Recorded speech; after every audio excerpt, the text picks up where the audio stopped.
পূর্ব মেদিনীপুরের দুটো আসন কাঁথি এবং তমলুক দুটোই তৃণমূল কংগ্রেস জিতছে মানুষের আশীর্বাদে।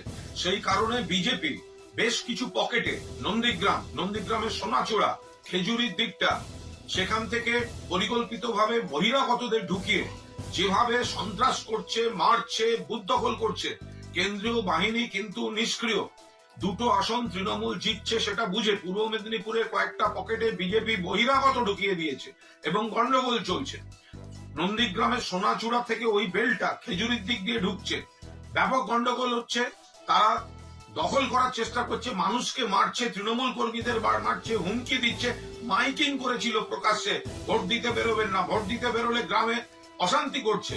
কেন্দ্রীয় বাহিনী ওদের সঙ্গে আছে এবং ইলেকশন কমিশন ব্যবস্থা নিতে দেরি করছে। ব্যবস্থা নিতে দেরি করার জন্য অনেকটা সময় তারা পেয়ে যাচ্ছে। আমরা অবিলম্বে ইলেকশন কমিশনের যথাযথ হস্তক্ষেপ এবং কেন্দ্রীয় বাহিনীর নিরপেক্ষ ভূমিকা আশা করছি, দাবি করছি, যদিও জানি এটা করে হবে না। তৃণমূল জিতবে, কিন্তু এই ভোটের মাঝপথ পর্যন্ত নন্দীগ্রাম, সোনাচূড়ার ওই সব বেল্টটা এবং খেজুরির দিক থেকে আর পূর্ব মেদিনীপুরের কিছু বেল্টে যেভাবে বিজেপি বহিরাগত ঢুকিয়ে সন্ত্রাস করছে, আমরা এটা ঊর্ধ্বতন কর্তৃপক্ষের দৃষ্টি আকর্ষণ করছি। ইলেকশন কমিশন অবিলম্বে ব্যবস্থা নিক।